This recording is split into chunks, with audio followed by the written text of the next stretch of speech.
She got in the wrong car. On New Year's Eve, Billionaire locked the doors and said you're not leaving. On a night filled with fireworks and celebration, a terrified woman running from her abusive past jumps into what she thinks is her rideshare. But the doors lock, and the man behind the wheel calmly tells her, "You're not leaving."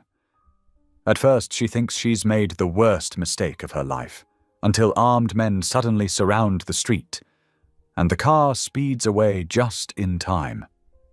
He didn't trap her. He saved her. Now she's hidden inside a high-security penthouse with a powerful billionaire who claims he's been protecting her for years. As danger closes in, she learns she's the only witness to a crime tied to a ruthless family. And her past may hold a secret that could destroy his entire empire. But as trust turns into something deeper, one question remains. Was getting into the wrong car an accident, or fate? And how far will they go to survive the truth? I'd love to know. Where are you watching from? Type it down below, and while you're here, subscribe so you'll always catch the next story. The night sky over Chicago exploded with bursts of color as the New Year's celebrations began. But Naomi Carter couldn't enjoy their beauty. Her heart pounded against her chest as she pushed through the festive crowds, her breath coming in sharp gasps. Every flash of light made her flinch, reminding her that somewhere in this sea of celebrating people, he was looking for her. She'd recognized his face earlier, watching her from across the street. After 3 years of hiding, changing jobs, and building a new life, Marcus had found her again. The restraining order was just a piece of paper to him. It always had been. Naomi's fingers trembled as she pulled out her phone, desperately trying to call for help. The screen flickered once, then went black. No, please," she whispered, pressing the power button repeatedly. But her dead phone remained silent, as useless as that restraining order. The sound of fireworks grew louder, mixing with the shouts and laughter of partygoers. Naomi's cotton sweater clung to her skin, damp with sweat despite the winter chill. She scanned the street frantically, relief washing over her when she spotted a sleek black sedan idling at the curb. It had to be her rideshare. She'd requested one just before her phone died. Without hesitation, she yanked open the back door and slid inside. The car's interior was warm and smelled of leather, but something felt off. There was no friendly greeting, no confirmation of her name or destination. Instead, she heard the distinctive click of the doors locking. "You're not leaving?" came a calm, measured voice from the front seat. Naomi's chest tightened as she looked up to meet the driver's eyes in the rearview mirror. They were steady and unblinking, set in an older man's face that showed no emotion at all. This wasn't her rideshare driver. The familiar feeling of being trapped crashed over her like an icy wave. Her hands began to shake as memories flooded back. Marcus blocking doorways, Marcus taking her keys, Marcus telling her when she could leave and where she could go. 3 years of therapy hadn't erased the terror of those moments. "Please," she managed to say, her voice barely a whisper. "Please let me out." The driver didn't respond. Outside, another round of fireworks painted the sky in red and gold, their booms echoing off the buildings. The celebrations seemed distant now, as if she'd stepped into another world entirely, one where joy and freedom were just illusions. Naomi's fingers found the door handle, wrapping around it with desperate strength. Just as she began to pull, angry shouts erupted outside the car. Multiple voices were yelling, their words muffled by the sealed windows and the continuing explosions overhead. Her heart seemed to stop in her chest. Was it Marcus out there? Had he found her after all? Or were these new threats, unknown dangers waiting in the night? The handle beneath her fingers felt like her only chance at escape, but she couldn't make herself move, frozen between the terror inside the car and whatever awaited her outside. Through the tinted windows, shadows moved across the street, their forms distorted by the intermittent flashes of fireworks above. The shouts grew louder, closer, and Naomi's breath caught in her throat as she realized she had mere seconds to decide: stay trapped in this stranger's car or face whatever chaos waited beyond those locked doors. The driver remained perfectly still, watching her in the mirror with those unnervingly calm eyes. The contrast between his composure and the chaos outside made everything feel surreal, like a nightmare she couldn't wake up from. But this was real. All too real. The leather seat beneath her was soft and expensive, nothing like the worn fabric of a typical rideshare vehicle. How had she not noticed that when she got in? Fear had made her careless, and now she was paying the price. Again.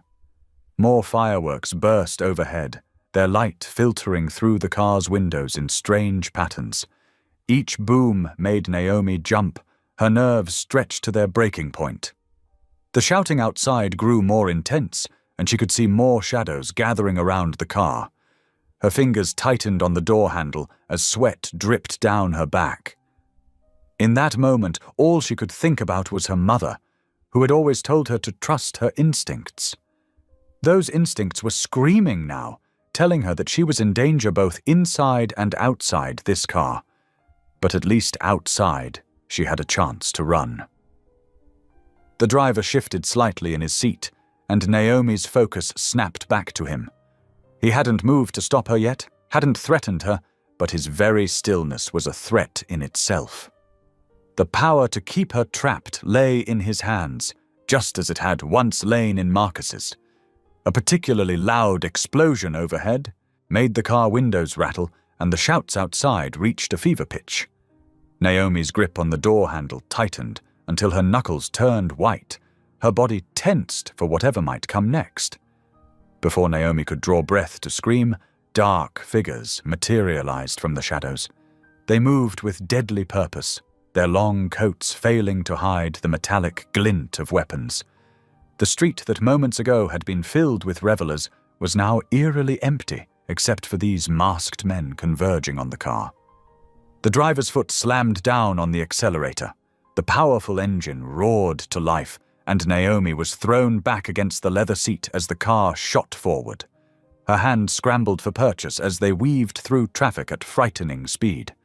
Behind them, sharp cracks split the air, gunshots nearly indistinguishable from the continuing fireworks overhead. "Stay down," the driver commanded, his voice still remarkably calm, as he executed a sharp turn that sent them skidding around a corner. Naomi ducked below the window line, her heart pounding so hard she could barely breathe. The car swerved again, and she heard more shots, followed by the ping of bullets striking metal. Through it all, the driver maintained perfect control, threading the vehicle through gaps in traffic that seemed impossibly narrow. His hands moved smoothly on the wheel, each motion precise and calculated. After several more turns and what felt like an eternity, the sounds of pursuit faded, replaced by the normal bustle of Chicago's New Year's celebrations. "I believe we're clear now," the driver said, checking his mirrors one final time. "You can sit up, Ms. Carter. You're safe." Naomi slowly raised herself from the floorboard, her limbs shaking. "How do you know my name?" she managed to ask, her voice rough with fear. The man's eyes met hers in the rearview mirror again, but this time she noticed something different in them, concern, perhaps even kindness. "My name is Elias Whitmore," he said, "and I've been trying to keep you alive for the past 3 months. Naomi's mind reeled at his words. "What? Why? What's happening?" "Those men weren't there for me," Elias explained, navigating through the city with smooth efficiency. "They were waiting for you. You unknowingly walked into an assassination setup when you turned down that street." The world seemed to tilt on its axis. "An assassination? That's impossible. I'm nobody. I work at a community center. I teach art to kids." "You're far from nobody, Ms. Carter. You've become very important to some very dangerous people, though you don't know why yet." Elias's voice remained steady, almost gentle. "When you got into my car, you weren't being trapped, you were being rescued." Naomi's thoughts spun wildly. She had been running from Marcus, convinced he'd found her again. But now this stranger was telling her there were far worse threats lurking in the shadows. "How long have you been watching me?" "Since September," Elias replied. "When certain individuals began taking an unusual interest in your daily routine, I've had a security team monitoring your movements, ensuring your safety. Tonight, however, they made their move sooner than we anticipated." The car descended a ramp, leaving the chaos of the streets behind. Ahead, a private garage entrance opened smoothly, revealing a brightly lit underground parking area. As they passed through the gate, Naomi realized with startling clarity that her life had just changed irrevocably. The normal world of lesson plans and grocery shopping seemed to belong to another lifetime now.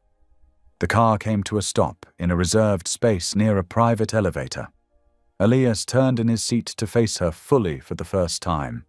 His face was lined with experience, but his eyes held a steadfast resolve that somehow made Naomi feel more grounded.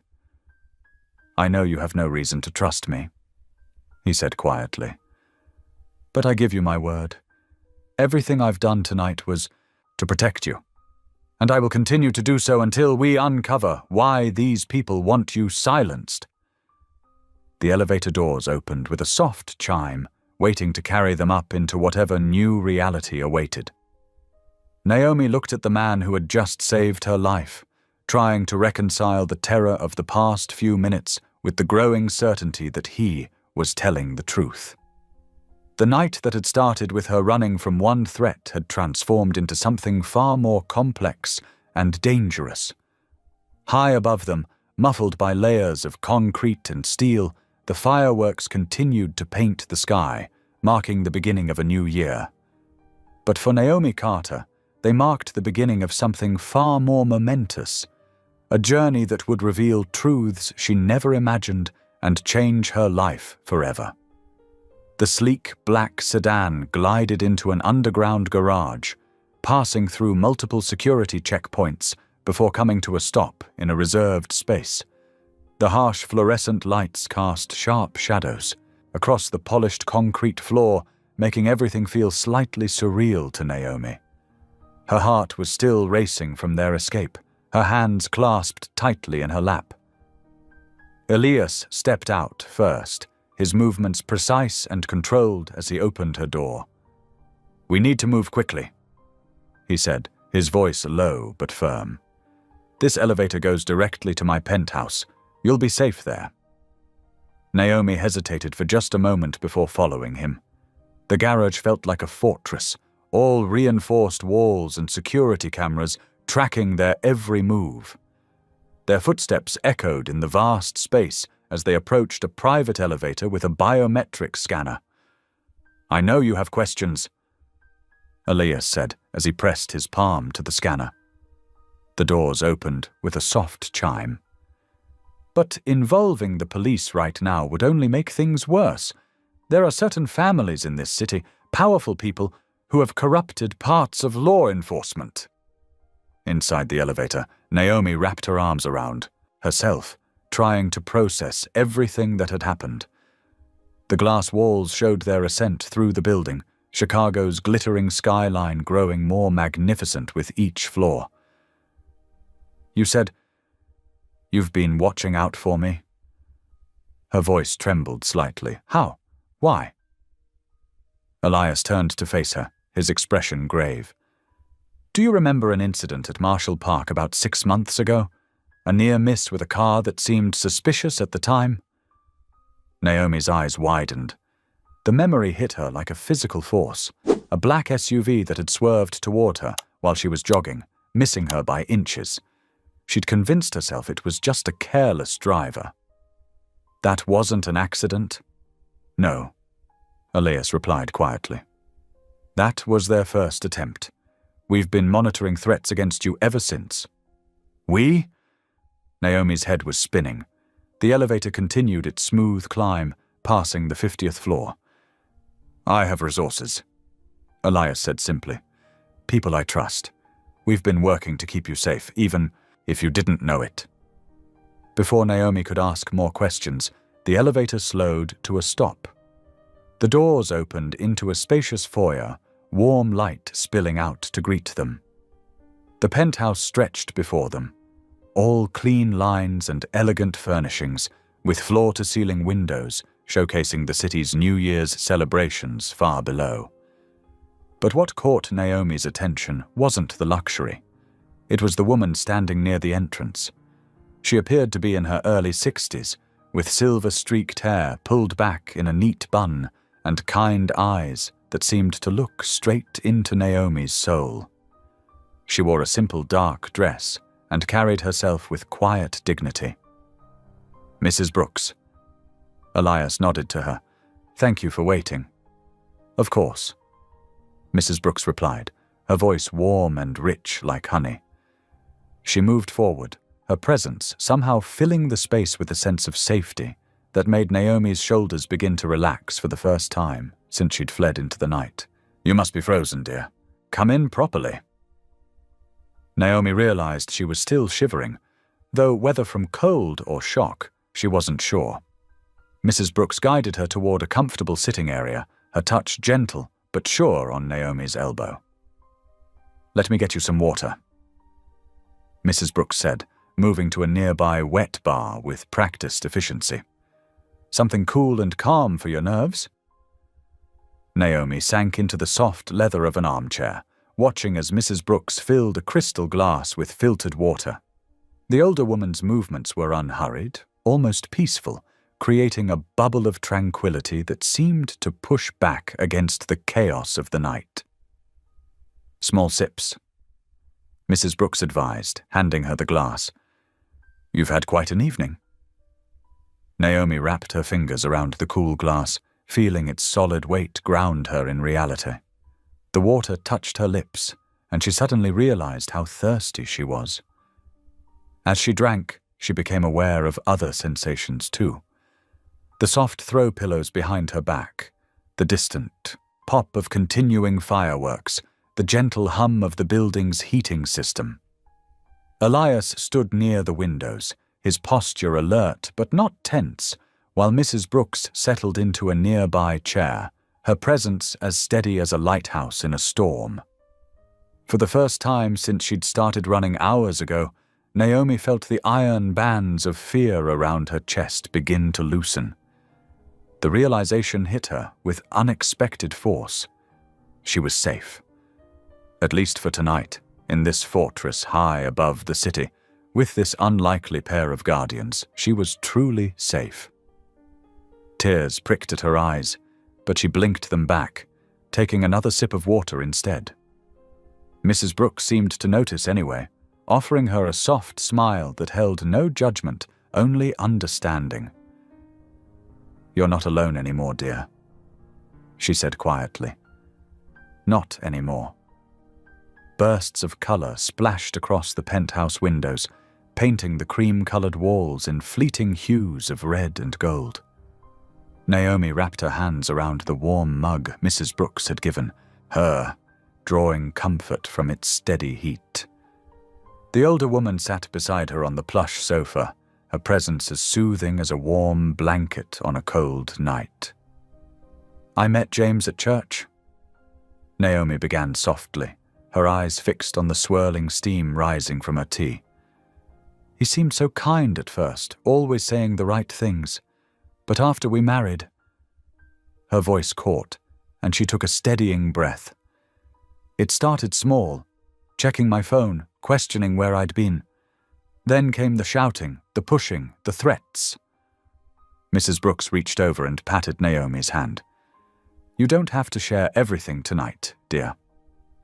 It helps, actually, Naomi admitted, managing a small smile. I ran away 3 years ago, with nothing but my purse and faith that God would show me a path.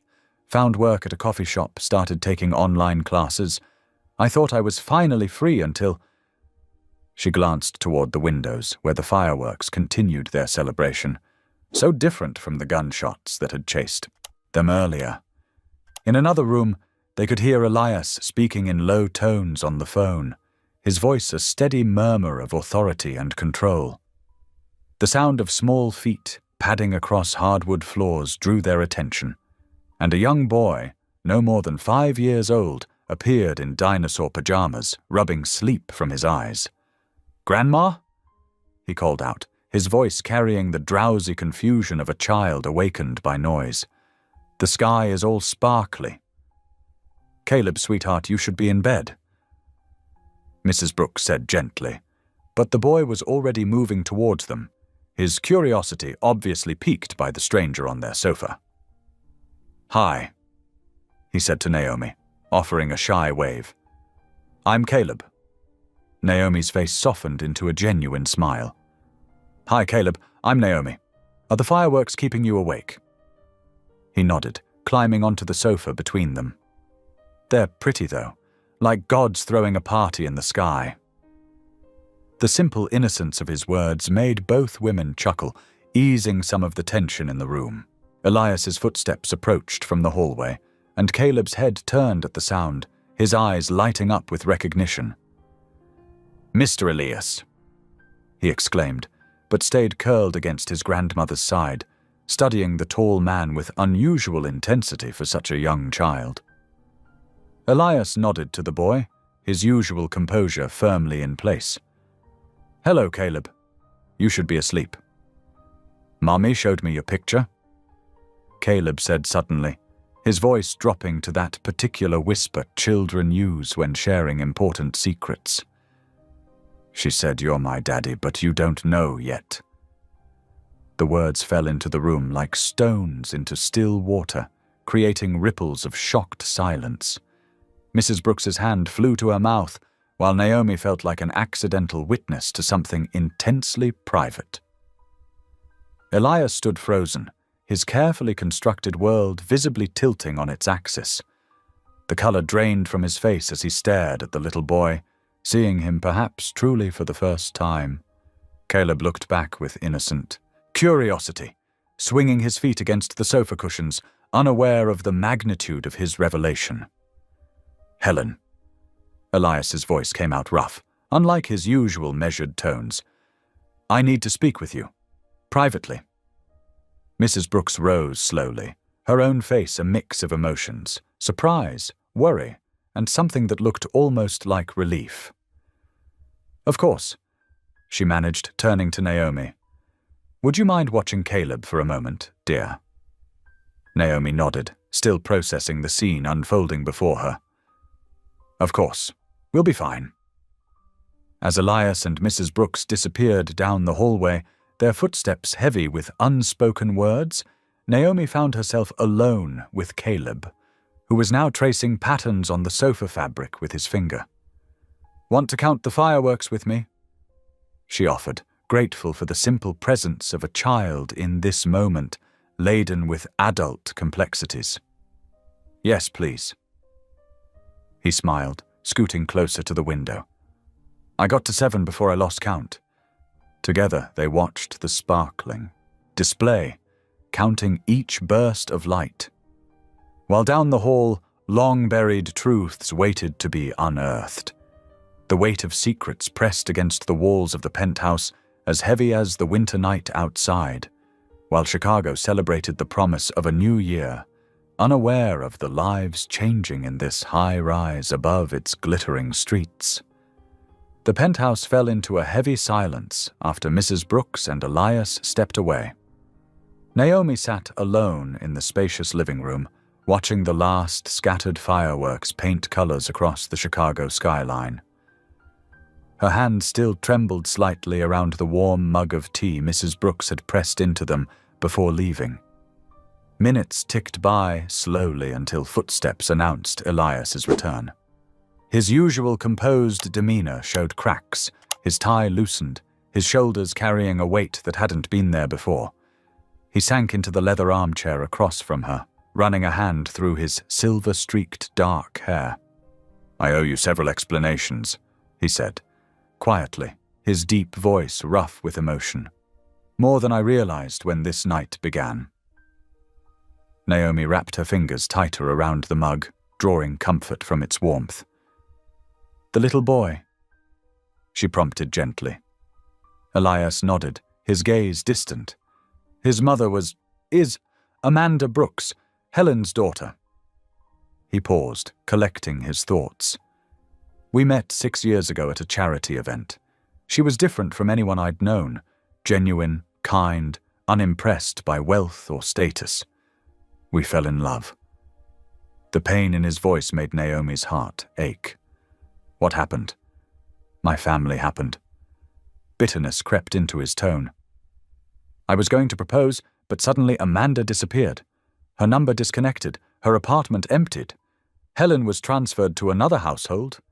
I searched, but—" He shook his head. "I've only recently discovered how thoroughly my father's people orchestrated it all. They saw her as beneath our family's station." Naomi watched understanding dawn across his features. "You never knew about your son?" "No." The word came out barely above a whisper. "Though now, looking at him, I should have known. He has my mother's eyes." A comfortable silence settled between them as Elias processed this revelation. Outside, the city's celebration was winding down, leaving only distant echoes of music and laughter. "There's more you need to know," Elias finally continued, "about why I was there tonight, why I've been watching over you." He met her eyes directly. "I knew your mother, Naomi." The words hit her like a physical blow. "What?" "She worked as a private nurse for my father 15 years ago during his first bout with cancer." His voice softened with respect. "Grace Carter was an extraordinary woman. She saved my life." Naomi leaned forward, hunger for information about her mother overwhelming everything else. "How?" "I was investigating some irregularities in the family business, things that didn't add up. One night I found documents I wasn't supposed to see. Someone caught me." His jaw tightened. "I was meant to have an accident on the stairs. Your mother happened to be working late. She found me, got me medical help, kept quiet about what really happened." Tears welled in Naomi's eyes as she pictured her mother, always so caring, so principled, helping this man who now sat before her. "That sounds like her." "I never got to thank her properly." Regret colored his words. "When she died 6 months later, I knew it wasn't the accident everyone claimed. So I started watching out for you, making sure you were protected.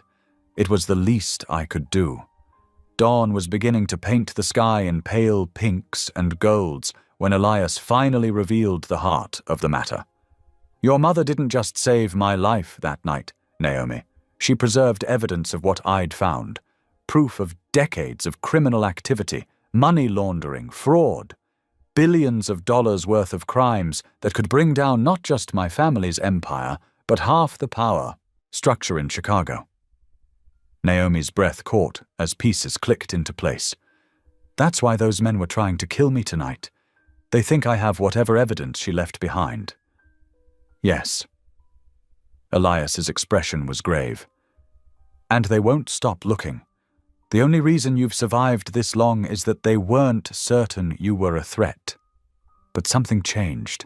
They're moving more aggressively now." Rising from his chair, Elias walked to the window, his silhouette stark against the brightening sky. "I can protect you, but you'll have to stay here, hidden, at least until we can figure out where your mother stored the evidence and how to use it safely." Naomi sat very still, processing everything she'd learned. Her mother's mysterious death, the years of hiding from her ex, the constant feeling of being watched. It all led here, to this moment, this choice. Looking up at Elias, she saw not just her protector, but a man fighting his own battles against the very power structure that had shaped him. A man who'd lost love and found an unexpected son in one night. A man trying to right long-buried wrongs.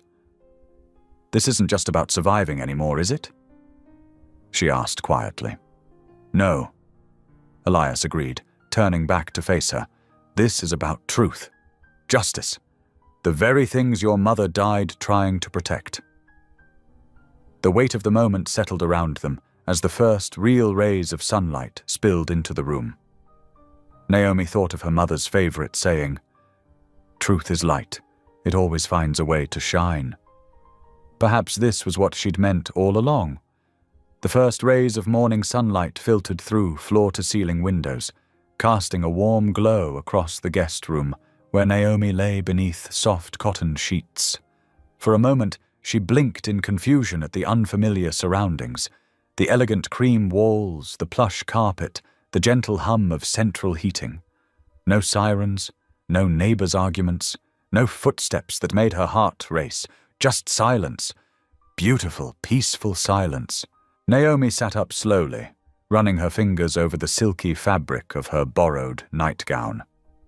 Mrs. Brooks had insisted on lending it to her the night before, along with basic toiletries and a genuine motherly hug that had nearly brought tears to her eyes. After years of looking over her shoulder, of sleeping with one ear alert for danger, the sensation of true safety felt almost foreign. A gentle knock at the door made her start despite herself. "Good morning, dear," Mrs. Brooks's warm voice called out. "Breakfast will be ready in 20 minutes if you'd like to join us. I've left some fresh clothes outside your door." "Thank you," Naomi replied, her voice still rough with sleep. "I'll be there soon." The bathroom attached to her room was bigger than her entire studio apartment. As she showered and dressed in the simple but expensive-looking outfit Mrs. Brooks had provided, dark slacks and a soft blue sweater, Naomi tried to process everything that had happened in the last 12 hours. The attempted assassination, Elias's revelation about her mother, the little boy who had turned Elias's world upside down with just a few innocent words. When she made her way to the kitchen, the smell of coffee and fresh bread made her stomach rumble. Mrs. Brooks was at the stove, humming as she flipped pancakes, while her grandson Caleb sat at the counter, swinging his legs as he carefully arranged blueberries into smiley faces on his breakfast. "Good morning." Elias's deep voice came from behind her, making her jump slightly. He was already dressed in a crisp white shirt and dark pants, though his usual tie was absent. "I hope you managed to get some rest." "I did, thank you," Naomi said softly, taking the seat Mrs. Brooks gestured to. "It's been a while since I felt safe enough to really sleep." Something flickered in Elias's eyes. Concern, perhaps, or guilt. He sat down across from her as Mrs. Brooks served them both plates of pancakes. "We need to discuss security. Protocols?" he said, his tone gentle but firm. "The situation is more complicated than I initially thought." Naomi's fork paused halfway to her mouth. "What do you mean?" "I received confirmation early this morning about the men who tried to kill you." Elias's jaw tightened. "They work for my family's private security network, which means this goes higher than just local corruption." The pancakes suddenly felt heavy in Naomi's stomach. "Your own family tried to—" She couldn't finish the sentence. "Money makes people do terrible things," Mrs. Brooks said quietly, placing a comforting hand on Naomi's shoulder. "But God's protection often arrives disguised as inconvenience. Remember that." Caleb looked up from his breakfast, his young face serious. "Are the bad men coming here?" "No, buddy," Elias assured him quickly. "This is the safest place in the city. Which brings me to those protocols." He turned back to Naomi. "For now you need to stay inside the penthouse. The security system is state-of-the-art, and the elevator only operates with specific clearance. The windows are bulletproof, and there are panic rooms if needed." Naomi set her fork down, guilt washing over her. "I can't ask you to risk everything for me. Your family—" My family lost the right to my loyalty long ago. Elias interrupted firmly. They've been manipulating and controlling things from the shadows for years. What they did to Caleb's mother, what they're trying to do to you, it stops now. I've seen too many good people hurt by powerful men who think money puts them above God's law. Mrs. Brooks added, her usual gentle tone carrying steel beneath it. Sometimes standing up for what's right means accepting help when it's offered. Naomi looked down at her plate, fighting back tears. But why? Why risk everything for me? Because your mother saved my life once, Elias said softly. And because it's the right thing to do. The evidence she left behind, whatever it is, could bring down decades of corruption. That's worth protecting. You're worth protecting. They ate in thoughtful silence for a while, broken only by Caleb's occasional giggle as he continued making faces with his food. Naomi watched Elias with the boy, noting how his usual rigid composure softened when he helped Caleb cut his pancakes or answered his random questions about butterflies and spaceship toys. As Mrs. Brooks cleared the dishes, Elias's phone buzzed. His expression darkened as he read the message. The confirmation just came through with details, he said quietly. The hit squad was definitely operating under direct orders from our family's security chief. They're trying to clean up loose ends. Permanently. Naomi wrapped her arms around herself, remembering the sound of gunshots mixing with fireworks, the terror of that moment before she realized Elias was there to help, not hurt. What do we do now? We stay careful, we stay hidden, and we find the truth your mother died. Protecting. Elias's voice was steady, determined. I have resources they don't know about, contacts they can't trace. We're going to expose everything, Naomi. I promise you that. And in the meantime, Mrs. Brooks said firmly, we trust in God's timing and take care of each other. Now, who would like more pancakes? Caleb's hand shot up enthusiastically, bringing small smiles to everyone's faces, despite the weight of the moment. Naomi watched the morning light playing across the kitchen, reflecting off windows that could withstand bullets, and felt an odd mix of fear and hope. For the first time in years, she wasn't facing danger alone.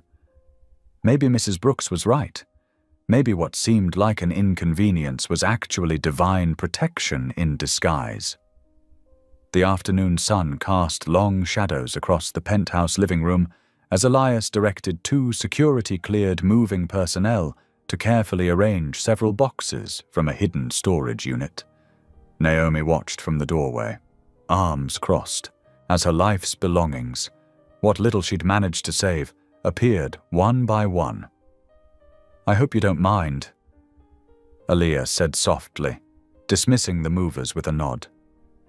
After I learned about the threats against you, I had your things moved from your old storage locker to a more secure facility. Just in case. Naomi walked over to the nearest box, running her fingers along the worn cardboard. You really have been watching out for me all this time, haven't you? Your mother protected me once. I owed her, and you, the same care. Elias's voice carried a weight of responsibility that seemed to press down on his shoulders. Together, they began sorting through the boxes. Most contained practical items, clothes, a few books, some cherished photos. But in the bottom of the last box, wrapped carefully in an old quilt, Naomi found something that made her breath catch. Mom's journal, she whispered, holding the worn leather book close to her chest. I kept it just to feel close to her, you know? I never really read it much. It hurt too much after she died. Elias sat down beside her on the couch. Maybe it's time to look again. Sometimes the past holds answers we didn't know we needed. With trembling fingers, Naomi opened the journal. Her mother's familiar handwriting filled the pages. But as they began reading together, it became clear these weren't just personal reflections. Between accounts of daily life and prayers for guidance were detailed notes about financial transactions, dates, amounts, and names. "Wait," Elias said suddenly, pointing to an entry. "That's my father's signature. And that account number, I know that series. It was used for offshore holdings that were never declared." Naomi's eyes widened as she turned page after page. "Mom worked as a nurse for your father, but these notes, she was documenting everything she saw. Bribes to judges, payoffs to silence victims, millions of dollars moved through shell companies. Your mother wasn't just a nurse," Elias said quietly. She was gathering evidence, building a case. They read further, the afternoon light fading as they uncovered more details. Money laundering schemes, falsified medical records, suspicious deaths labeled as natural causes. With each revelation, Naomi felt her heart beating faster. "Elias," she said, her voice barely above a whisper. "Look at this entry. 3 days before my mother died." She pointed to a shaking line of text. "Cannot keep quiet anymore. The things they've done. God forgive me for my silence. Meeting with lawyers tomorrow." But she never made it to that meeting, Elias said, his face growing pale. The official report said it was a heart attack. "She was healthy." Naomi's voice cracked. "She jogged every morning, ate better than anyone I knew. I never questioned it because I was so broken by grief. But now we know why they want you dead," Elias finished grimly. "They must have discovered she left evidence behind. They've been searching for these records for years." Naomi closed the journal, her hands shaking. "Your family. They killed my mother. And now they're trying to kill me too." Elias stood up abruptly, pacing the room. His usual composed demeanor cracked as he ran his hands through his hair. "Everything I own," he said, his voice rough with emotion. "Every dollar in my accounts, every building with my name on it, it's all built on blood money, on corruption and murder." "Elias, you didn't know—" "I suspected," he cut in. "Deep down, I knew something wasn't right. But I looked the other way because it was easier, because I told myself I was different from my father." He turned to face her, his eyes filled with determination. "No more. I don't care what it costs me. We're going to expose everything, every crime, every cover-up, every cent of dirty money." "They'll destroy you," Naomi said softly. "Your whole world? Let them try." Elias walked back to where she sat and knelt down, taking her hands in his. "I choose truth over wealth, Naomi, no matter the cost. Your mother died trying to bring justice to light. I won't let that sacrifice be in vain." The journal lay between them on the coffee table, its pages holding secrets that could tear down an empire. Outside, the city lights began to twinkle on as dusk settled over Chicago. But inside the penthouse, something far brighter was dawning. The light of truth, long hidden, finally breaking free. As the sun began to set over Chicago's skyline, casting long shadows across the penthouse's living room, Naomi moved to stand by the floor-to-ceiling windows. The journal's revelations weighed heavily on her heart, but somehow the fading light brought a strange sense of calm. Elias joined her, offering a cup of tea.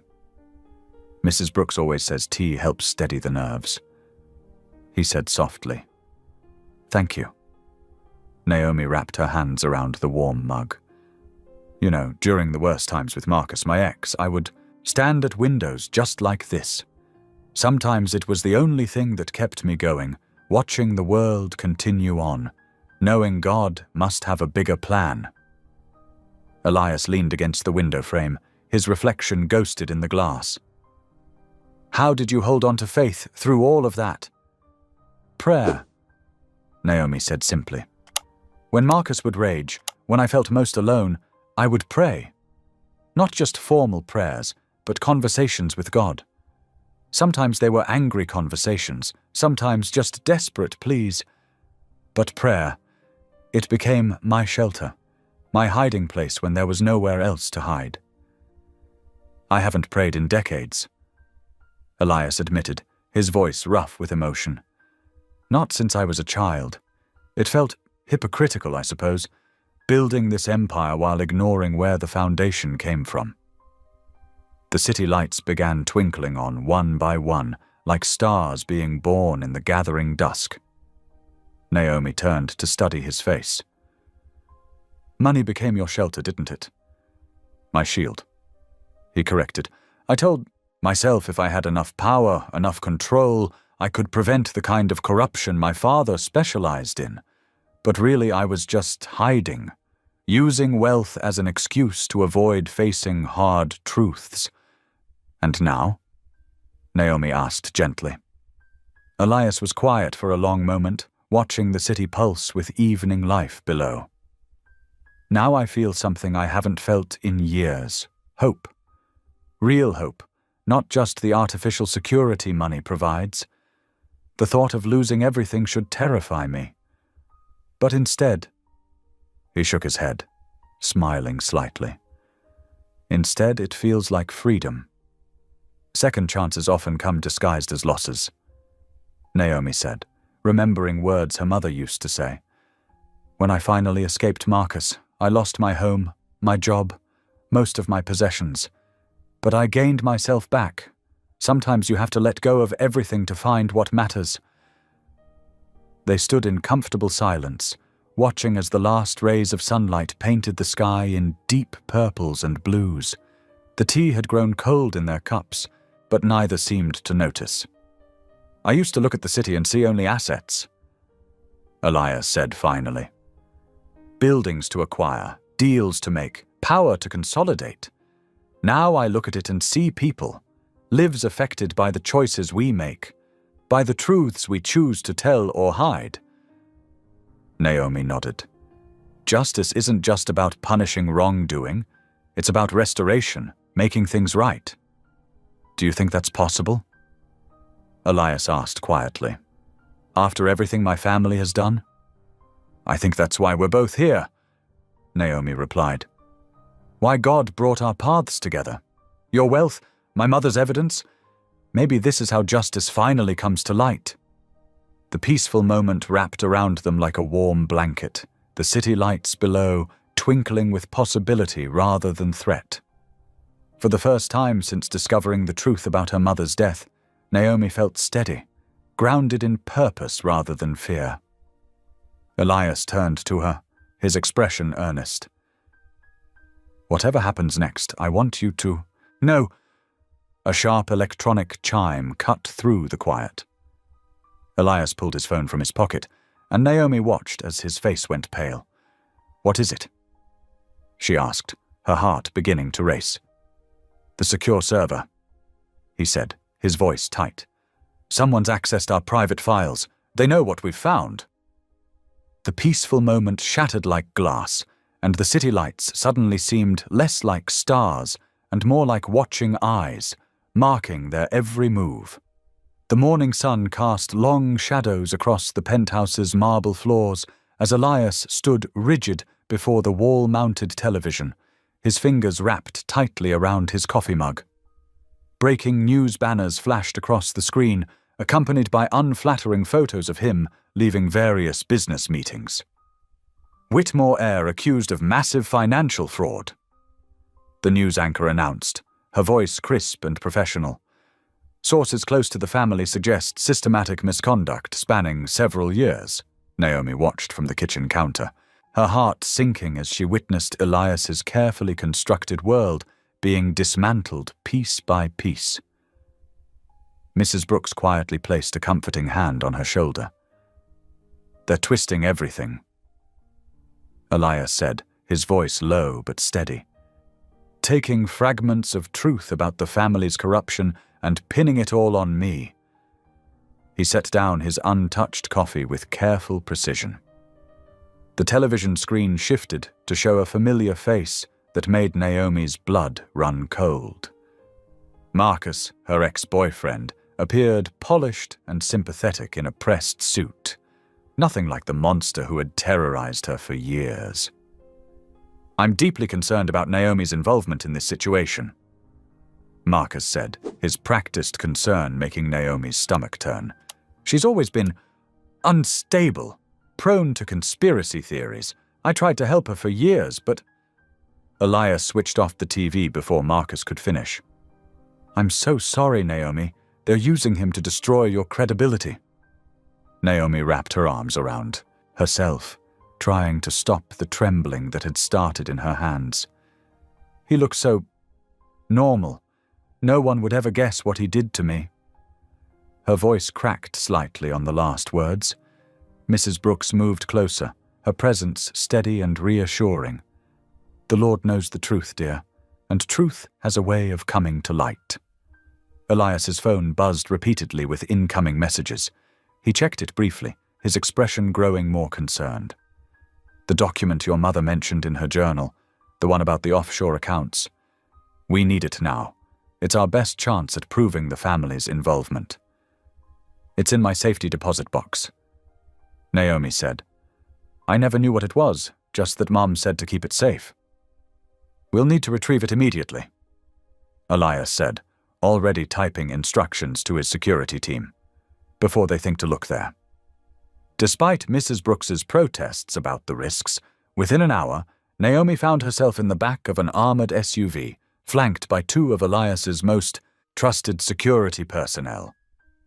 The drive to the bank felt surreal, the familiar streets now seeming alien and threatening.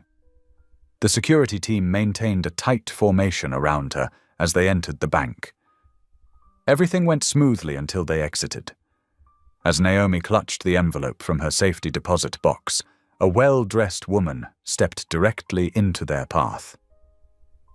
"Miss Carter," the woman said smoothly, her designer suit and perfect makeup a stark contrast to the cold threat in her eyes. "The Whitmore family would prefer to handle this situation privately.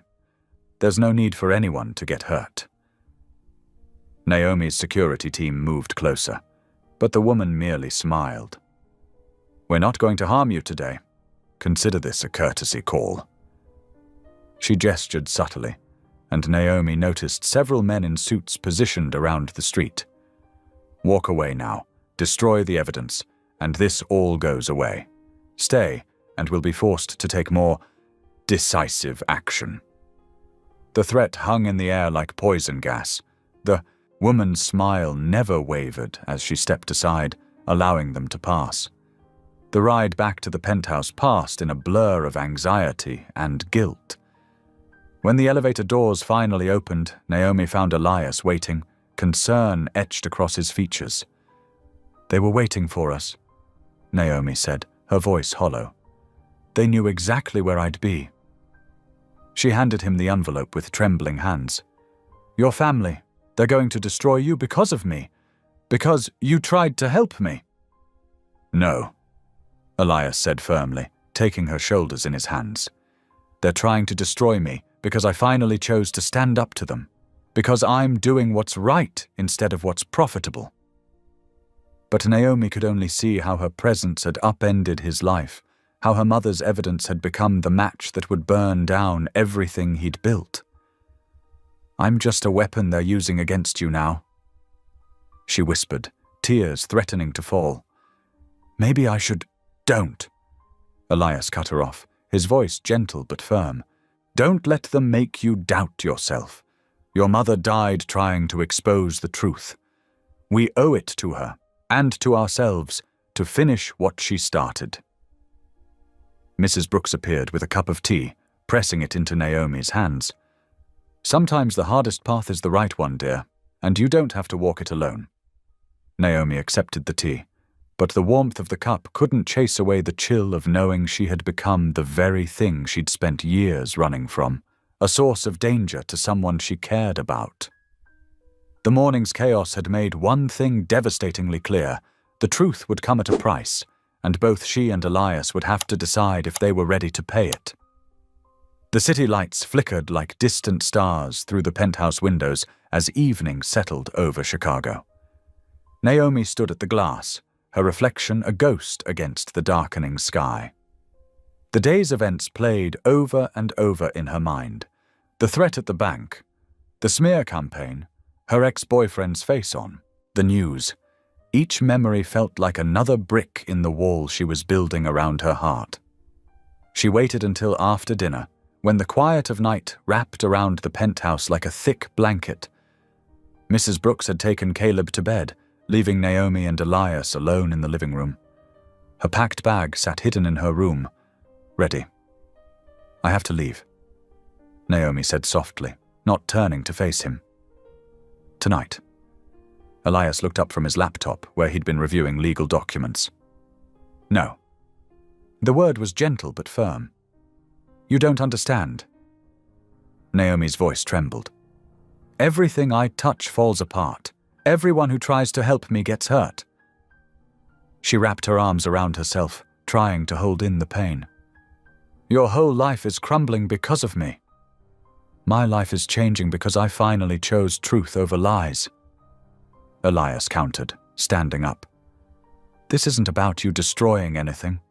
This is about standing up to corruption that's existed for decades." Naomi shook her head, tears threatening to spill. "They threatened me today, but the threat wasn't really for me, it was for you. I'm just the weapon they're using to hurt you." She finally turned to face him. "I can't be responsible for that." "Running won't solve anything," Elias said, moving closer. "It's what they want. If we separate now, they win. Everything your mother died trying to expose stays buried." "At least you'll be safe," Naomi whispered. "Safe?" A hint of frustration crept into his voice. "Safe is what allowed all this to happen in the first place. Safe is what I chose every time I looked the other way, every time I suspected something was wrong but did nothing." He ran a hand through his hair. "I'm done being safe. I want to be right." The soft sound of footsteps made them both turn. Mrs. Brooks stood in the doorway, her kind face serious in the dim light. "I couldn't help overhearing," she said, moving into the room. "And I think you both need to remember something important." She sat down, patting the couch beside her. Naomi hesitated, then joined her, while Elias took the chair across from them. "Sometimes," Mrs. Brooks began, her voice gentle but firm, "God asks us to stand still in our fear rather than run from it. Remember Moses at the Red Sea? The people wanted to run back to Egypt, back to slavery, because at least that was familiar. But God said, 'Stand still and see the salvation of the Lord.'" Naomi wiped away a tear. "But what if standing still gets someone killed? What if running means the truth dies instead?" Mrs. Brooks countered softly. "Sometimes obedience looks like staying when everything in us wants to flee." Despite Mrs. Brooks's words, Naomi felt herself pulling away emotionally, building walls to protect herself from the pain of what she knew she had to do. She nodded and smiled at appropriate moments, but her mind was already mapping out escape routes, planning how to disappear again. Later that night, Naomi sat on her bed, staring at her packed bag in the corner. The moon cast long shadows across the floor, and somewhere in the distance, sirens wailed. She slipped to her knees beside the bed, clasping her hands. "Lord," she whispered, "I don't know what to do anymore. I thought I was finally safe, but now—" Her voice caught. "Now I'm just bringing danger to everyone else. Please, please show me the right path." In his study down the hall, Elias sat at his desk, legal documents spread before him like a paper battlefield. He'd spent hours building defenses against his family's attacks, preparing for the war he knew was coming. But the weight of it all pressed down on him like a physical thing. He pushed back from the desk and closed his eyes. "God," he prayed quietly, "I thought I knew what redemption looked like. I thought protecting Naomi would somehow make up for years of looking the other way. But now—" He paused, struggling with the words. Now I don't know if we're strong enough for this fight, if I'm strong enough. The night stretched on, silent and heavy with uncertainty. In separate rooms, both Naomi and Elias wrestled with their fears, their prayers echoing each other without knowing it. Hope, which had seemed so bright just days ago, now flickered like a candle in a storm, threatening to go out completely. Mrs. Brooks's words about standing still in fear competed with Naomi's ingrained instinct to run, while Elias's determination to fight warred with his growing awareness of just how powerful his enemies were. The truth they sought to expose seemed to be slipping through their fingers, and neither knew if their faith would be enough to hold on to it. Sunlight streamed through the floor-to-ceiling windows of the penthouse, casting long shadows across the plush carpet. Naomi sat cross-legged on the guest-room bed, her mother's worn journal open in her lap. She'd been up since dawn, unable to sleep, turning pages she'd read 100 times before but never truly understood until now. Her fingers traced the familiar handwriting, remembering how her mother would write in this very journal every evening after her nursing shifts. The pages carried the slight indentation of pressure from her mother's determined hand, as if each word had been pressed into the paper with purpose. "Lord, guide my steps," Naomi whispered, her mother's favorite prayer slipping from her lips naturally. She turned another page, and something caught her eye that she'd overlooked before. Between notes about suspicious financial transfers and coded references to the Whitmore family's dealings, her mother had repeatedly mentioned something called the Grace and Justice Foundation. Naomi's heart began to beat faster as she noticed a pattern. The foundation appeared in entries spanning several months, always accompanied by hopeful words about truth and righteousness. She reached for her tablet, searching the name online, and her breath caught. The Grace and Justice Foundation was a faith-based legal aid organization providing pro bono representation for victims of corporate fraud and abuse. And there, listed among its earliest benefactors, was a donation from EW Enterprises, Elias Whitmore's company. "Oh, Mama," Naomi whispered, tears welling in her eyes. "You knew all along, didn't you? You weren't just gathering evidence. You were building a path to the light." She sat back against the headboard, letting the realization wash over her. Her mother hadn't been planning an exposé or a scandal. She'd been carefully laying groundwork for the truth to emerge through proper channels, through an organization dedicated to justice and mercy. And somehow, whether by divine guidance or cosmic irony, Elias himself had helped fund the very mechanism that could now bring his family's corruption to light. The weight of fear that had been pressing on Naomi's chest began to lift. She'd been looking at this all wrong. Running away wouldn't protect Elias, it would only ensure that darkness won, again. Her mother had shown her the way forward, and it wasn't through power or violence or even self-preservation. It was through standing firmly in the truth, no matter the cost. Naomi found Elias in his home office, surrounded by legal documents and looking exhausted. He glanced up as she entered, his expression softening with concern. "You should be resting," he said quietly. "I know what we need to do," Naomi replied, stepping forward and placing the journal on his desk. "Look at these entries about the Grace and Justice Foundation." Elias leaned forward, scanning the pages she indicated. His eyebrows rose slightly as recognition dawned. "I remember authorizing that donation years ago. It was a small initiative then, barely getting started." "It's not small anymore," Naomi said, "and my mother knew exactly what she was doing when she documented everything. She wasn't just collecting evidence. She was creating a righteous path for the truth." She took a deep breath, steadying herself. "I need to testify publicly, Elias, through the foundation, not in the shadows, not through leaked documents or anonymous sources.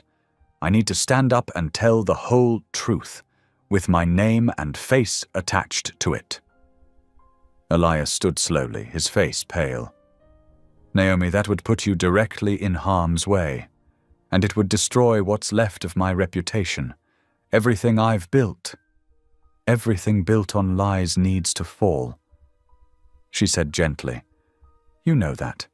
You've known it since the moment you chose to protect me instead of your family's secrets." He moved around the desk, running a hand through his hair.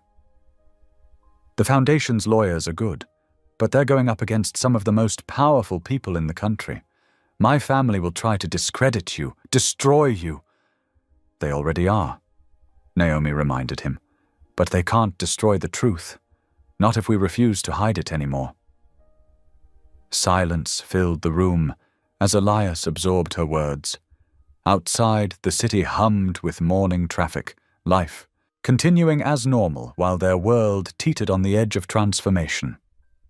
Finally, Elias turned to face her fully. The weariness in his eyes had been replaced by something else, a quiet certainty that matched what Naomi felt in her heart. "You're right," he said simply. "We can't keep playing their game, trying to outmaneuver them in the shadows. That's their territory." He picked up her mother's journal, holding it with reverence. "Your mother knew the way. Light destroys darkness not by fighting it, but by simply existing." Naomi felt tears prick her eyes again, but this time they were tears of relief. "So you'll stand with me?" "Every step of the way," he answered without hesitation.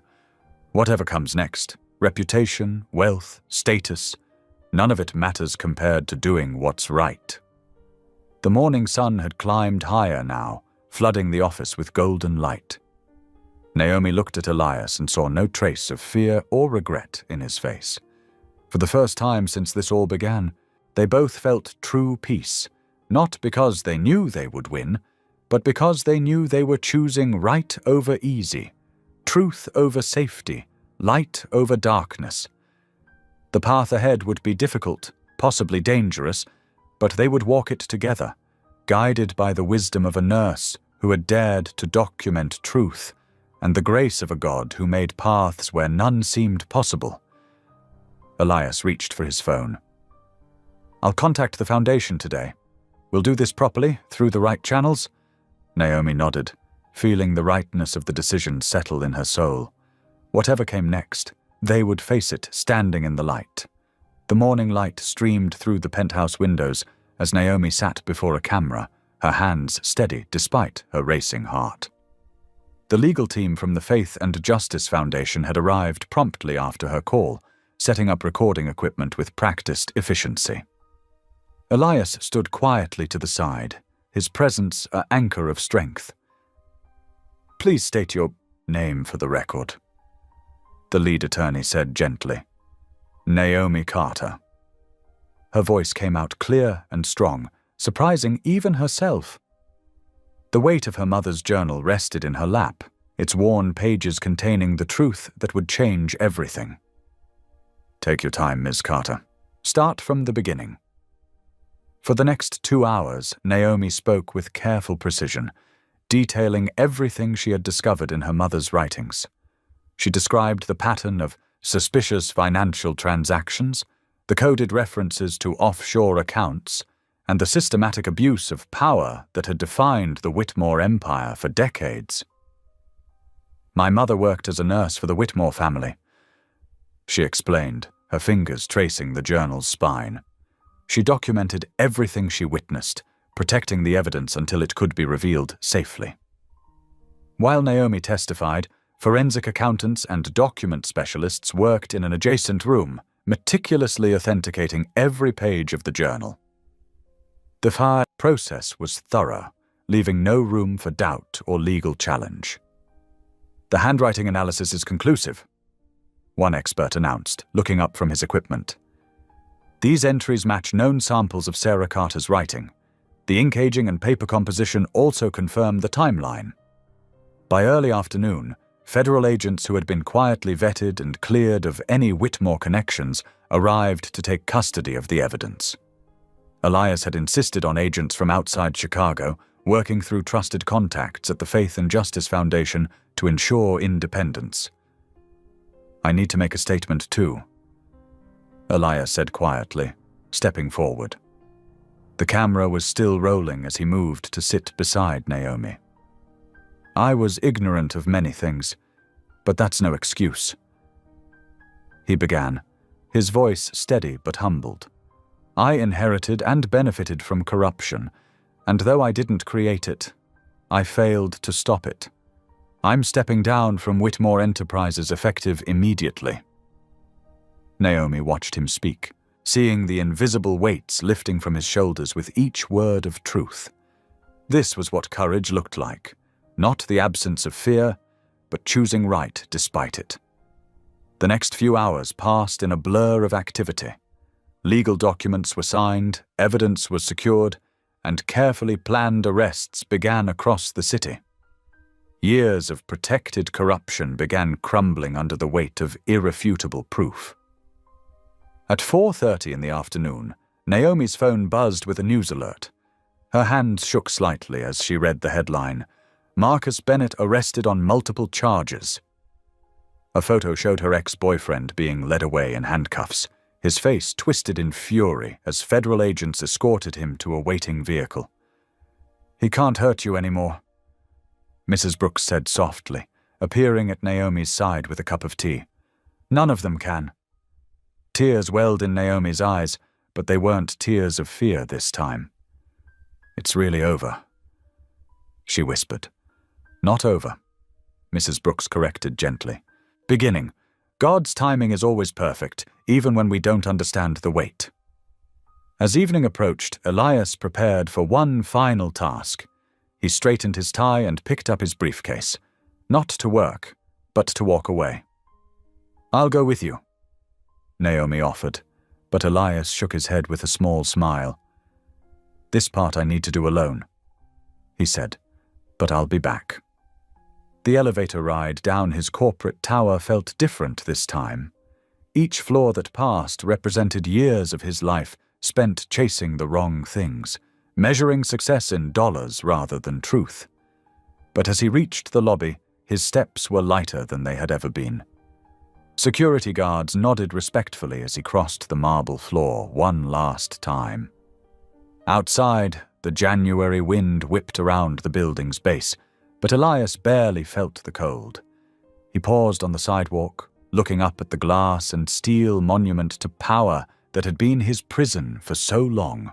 Reaching into his pocket, he pulled out his security, badge and corporate keys. The metal felt heavy in his palm, not with regret, but with the weight of change. He turned and handed them to the waiting security chief. "Thank you, sir," the man said quietly. "It's been an honor." Elias nodded once, then turned away from the tower. The sun was setting behind the Chicago skyline, painting the clouds in shades of gold and purple. Each step away from the building made him feel lighter, freer, more himself than he had ever been. His phone buzzed with messages from board members and business associates, but for the first time in his life, Elias felt no obligation to respond. The truth was out, justice was in motion, and he had finally chosen the right path, regardless of the cost. The corporate tower cast a long shadow across the street, but Elias walked out of it and into the remaining sunlight. His feet carried him toward home, not the cold penthouses and boardrooms of his past, but the warm space where truth and faith had finally broken through his carefully constructed walls. He thought of Naomi's courage, of Mrs. Brooks's wisdom, of his son's innocent truth-telling, and of all the ways God had been working to bring him to this moment. The weight of billions might be gone from his bank account soon, but Elias Whitmore had never felt richer. The morning sun painted gentle stripes across the hardwood floors of a modest craftsman house, so different from the sleek penthouse that had been their sanctuary just weeks ago. Naomi traced her fingers along the warm windowsill, watching leaves dance in the spring breeze. The quiet street below felt worlds away from Chicago's towering skyline. Still getting used to the view?" Elias's voice carried from the kitchen, where the smell of coffee mingled with toast. Naomi smiled, turning to find him in jeans and a simple button-down shirt, another change from his former life of tailored suits. "It's peaceful here. Sometimes I forget we're still under protection." "That's the point," he said, sliding a mug across the counter to her. "The marshals chose well. Small enough to blend in, big enough to start over." The past weeks had brought a cascade of changes. After their testimony rocked the foundations of the Whitmore Empire, the protective custody had been immediate and necessary. But instead of feeling like running away, it felt like coming home to something they'd both been searching for. "The shelter called," Naomi said, warming her hands around the mug. "They need someone to lead the evening support group tonight. The regular facilitator is sick." Elias nodded encouragingly. "You should do it. You connect with those women in a way no one else can." "Because I've been there," she said softly. The women's shelter had become her sanctuary in this new city, a place where her past pain transformed into purpose. One of them asked me yesterday how I found the courage to speak up. I told her it wasn't courage. It was finally believing I deserved better. A knock at the door interrupted them. Mrs. Brooks entered with 6-year-old Caleb, who immediately ran to Elias with a paper clutched in his hand. "Daddy, look what I drew at school!" Caleb thrust the artwork forward, bouncing on his toes. The word "daddy" still caught in Elias's throat sometimes, a gift he never expected to receive. Elias crouched down to examine the crayon masterpiece. "This is amazing, buddy. Tell me about it." "It's our family. See? There's you and me and Grandma Helen and Miss Naomi and our new house and even the bird that visits our feeder." Caleb pointed to each figure with pride. Mrs. Brooks set her purse down, smiling at the scene. "He worked on it all morning. His teacher said he was very focused." The relationship between father and son was still new, tender as a spring seedling, but growing stronger each day. After the truth came out, Caleb's mother had agreed to let him spend time with Elias, recognizing the importance of healing old wounds for their son's sake. "I have that meeting with the young entrepreneurs at the community center," Elias said, carefully placing Caleb's artwork on the refrigerator. "Would you like to come with me for a bit, Caleb? You can bring your drawing pad." "Can I really?" Caleb's eyes lit up. He loved watching his father work with the local business students, even if he didn't understand everything being discussed. Elias had found unexpected joy in mentoring aspiring business owners, teaching them to build success on integrity rather than compromise. His sessions focused not just on strategy and numbers, but on ethical decision-making and social responsibility. "Having him there reminds me of what really matters," Elias had told Naomi one evening. "When I look at him taking notes in his own way, I remember that everything we build leaves a legacy for the next generation." Mrs. Brooks watched them prepare to leave, her eyes soft with gratitude. "Who would have thought," she mused to Naomi, "that losing everything would give him everything that matters?" Naomi understood. She'd lost her own carefully constructed life of independence, her job, her apartment, but gained a family she never expected. The women at the shelter often asked how she could smile after everything she'd been through. The answer was simple. She was finally free. Later that afternoon, Naomi stood before a circle of women at the shelter, their faces reflecting back stories similar to her own. "I used to think survival meant staying quiet," she began, her voice steady and sure. "But sometimes survival means speaking up, even when your voice shakes. Sometimes it means trusting that the truth is stronger than fear." One woman dabbed at her eyes with a tissue. Another straightened her shoulders, hope flickering across her face. Naomi recognized that look, the first glimpse of possibility after years of impossibility. When she returned home that evening, she found Elias and Caleb at the dining room table, surrounded by papers covered in both professional diagrams and childish doodles. Mrs. Brooks was in her favorite armchair, crocheting what looked like a new blanket. "How did it go?" Elias asked, looking up from helping Caleb color in a business chart he'd drawn. "Good," Naomi said, settling into a chair beside them. "Really good. One of the women is ready to file for divorce. Another is enrolling in nursing school. Just like your mama," Mrs. Brooks noted without looking up from her crocheting. "Healing runs in your blood, child." Naomi touched the worn journal she still carried in her bag, her mother's words now a source of strength rather than sorrow. The truth had cost them the comfort of wealth and status, but it had purchased something far more valuable: peace. Elias reached over and squeezed her hand briefly, understanding in his eyes. They'd both lost the lives they'd built, but found the lives they were meant to live. His phone no longer rang with corporate emergencies, and her days no longer revolved around looking over her shoulder. Instead, they'd found purpose in helping others find their way to freedom. "Daddy!" Caleb piped up, adding a final crayon flourish to his paper. "Can we have pizza for dinner? The kind with the thick crust?" Elias laughed, the sound easy and unrestrained. "I think we can manage that. What do you say, everyone? Pizza and maybe a movie?" Mrs. Brooks set aside her crocheting with a smile. "I say it sounds just right." As they gathered around the kitchen island later, planning their evening, Naomi watched the simple domesticity of it all.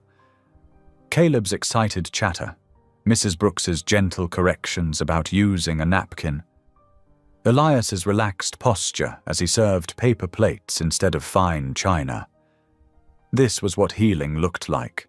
Ordinary moments strung together like pearls, each one a small triumph over the past.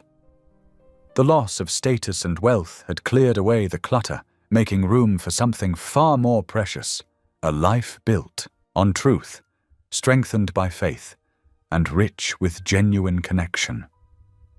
As the spring breeze carried the scent of blooming flowers through the open windows, Naomi realized that sometimes the greatest gifts come disguised as losses, and the deepest peace arrives after the storm. The spring sunshine streamed through the windows of a modest office building, warming the simple wooden desk where Elias sat reviewing paperwork. Gone were the marble floors and chrome fixtures of his former corporate life. Instead, soft beige carpeting and gentle blue walls created a welcoming atmosphere for those seeking help. "The last settlement papers came through this morning," Elias said, looking up as Naomi entered with 2 cups of coffee. She placed one before him, the ceramic mug replacing his old crystal tumblers. "The Whitmore Financial Group is officially dissolved." Naomi settled into the chair across from him, her eyes reflecting a quiet strength that had grown stronger over these past months. "How do you feel about it?" "Lighter," he answered without hesitation. "Each restitution payment feels like setting something right that was wrong for far too long." Through the open door, they could hear Mrs. Brooks in the reception area, her warm voice greeting a young woman who had arrived for counseling. The familiar sound of her grandson's laughter echoed down the hallway. The little boy now spent 3 afternoons a week with Elias, building towers with blocks and slowly learning to call him Daddy. "The housing coordinator called earlier," Naomi shared, sipping her coffee. 2 more families moved into the transitional apartments yesterday. Both mothers have already enrolled in the job training program. Elias nodded, a gentle smile touching his face.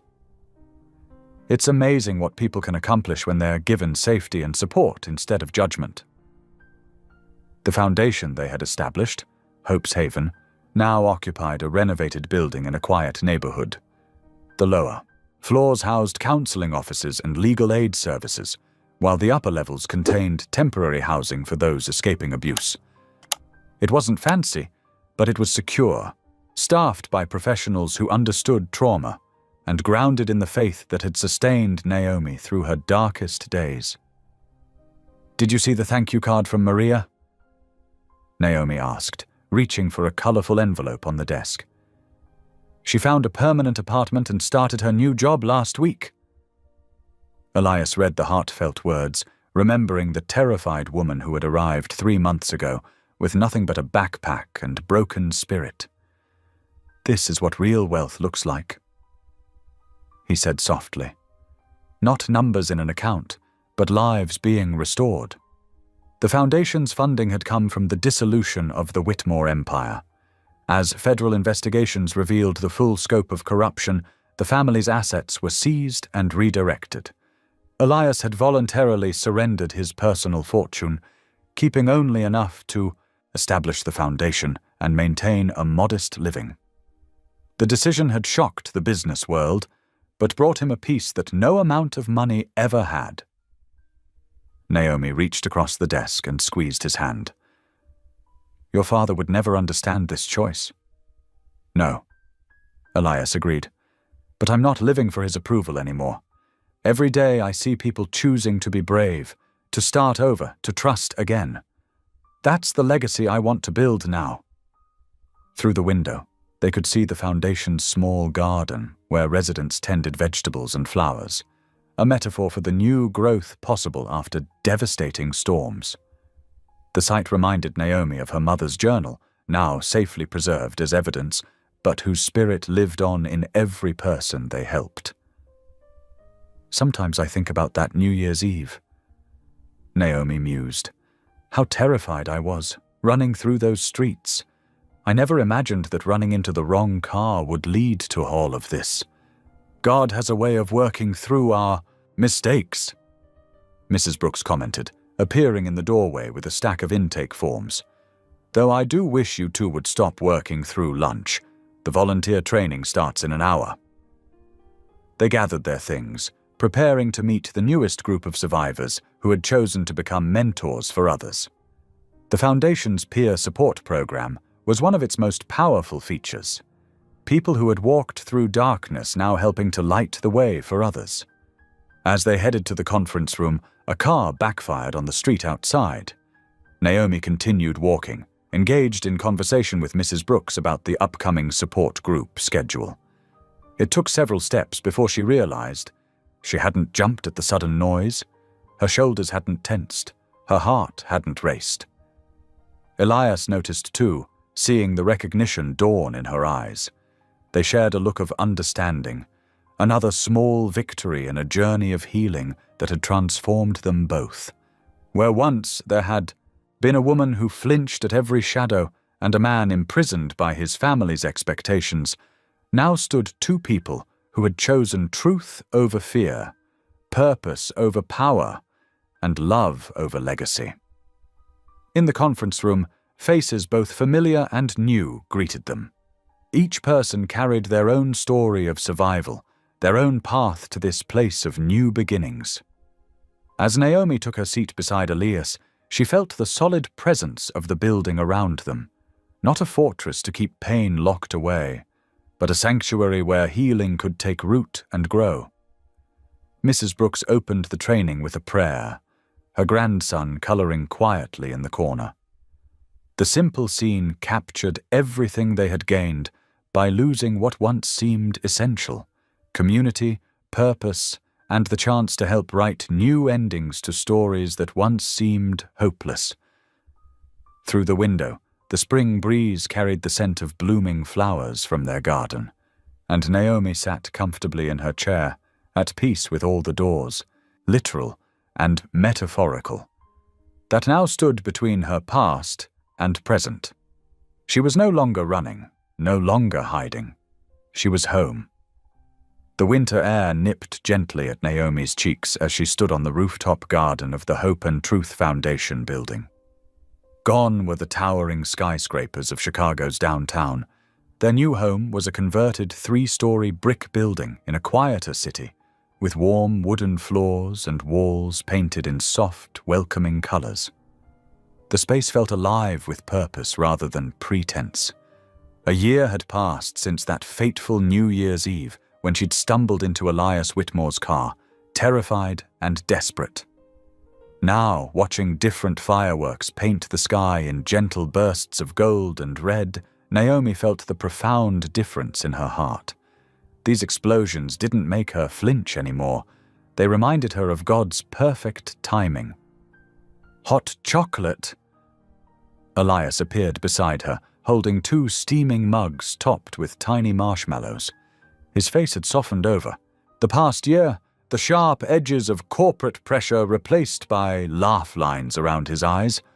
He wore a simple sweater instead of his once signature tailored suits, and somehow it made him look more distinguished, not less. "Thank you," Naomi said, accepting the mug with a smile.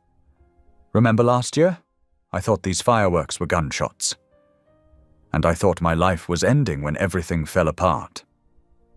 Elias replied, his voice gentle with reflection. "Turns out it was just beginning." Below them, through the glass walls of the Foundation's community room, they could see their extended family celebrating. Mrs. Brooks was teaching her grandson, Elias's son, how to make paper chains for decorations, while several of the Foundation's residents and staff shared snacks and stories. The sight warmed Naomi more than the hot chocolate. "Sometimes I still can't believe how everything changed," Naomi said, watching her breath cloud in the cool air. "That night I was just running away, again thinking it was my only option. Getting into the wrong car should have been another disaster." She shook her head, amazed. "Instead, it was God literally steering me toward healing." Elias leaned against the railing, his expression thoughtful. "You know what's remarkable? You talk about getting into the wrong car, but it was the first right choice either of us had made in a long time. You chose to trust despite your fear. I chose to protect despite the cost." The Foundation building sat on a small hill, giving them a view of the city spread out below. It wasn't as glamorous as Chicago, but there was something honest about its modest skyline and scattered firework displays. Each burst of light represented families and communities celebrating together, real people living real lives. "The women downstairs?" Naomi gestured to the shelter portion of their building. "They remind me so much of myself last year, scared, ashamed, thinking they're alone." Her voice grew stronger. "But now we can offer them what I found here: safety, support, and a chance to reclaim their voices." "You did that," Elias said firmly. "You showed me what real courage looks like. I spent decades building wealth while hiding from the truth. You lost everything, but never lost your integrity." He turned to face her fully. "Naomi, you didn't just find your purpose here. You saved me from a life of silenced conscience. I'll always be grateful for that." Tears pricked at Naomi's eyes, but they weren't tears of sadness or fear. They were tears of gratitude, of joy, of seeing God's hand in even the darkest moments. "We saved each other," she corrected gently, "and now we get to help save others." The Foundation had already helped dozens of women escape abuse and rebuild their lives. They offered legal aid, counseling, job training, and most importantly, a community of support. The faith-based approach meant they treated the whole person, body, mind, and spirit. It wasn't just about survival anymore. It was about thriving. From below, they heard Mrs. Brooks calling everyone to gather for the countdown. Elias's son, now a regular part of their lives through shared custody, came bounding up the stairs to the roof. "Dad! Naomi! It's almost time!" His excitement was contagious, and Elias scooped him up with a laugh. The boy had been one of the greatest gifts of this new life. Watching Elias learn to be a father, choosing patience and presence over power and position, had been beautiful to witness. He was breaking generational patterns of control and replacing them with love. As voices below began counting down from 10, Naomi looked at the simple ring on her finger. Not an engagement ring, but a promise ring Elias had given her 3 months ago. They were taking things slowly, building a foundation of trust and shared purpose before considering marriage. It felt right, letting their relationship grow naturally in God's timing rather than rushing to fill their emptiness. 5, 4, 3, 2, 1. Happy New Year! Fireworks erupted across the city in earnest now, a celebration of endings and beginnings. Elias's son clapped his hands over his ears, giggling at the noise while safely nestled in his father's arms. The moment captured everything they'd gained by losing what they thought they needed. Happy New Year, Elias said softly, reaching for Naomi's hand with his free one. Happy New Year, she replied, squeezing his fingers. They stood together, watching the light show, paint hope across the sky.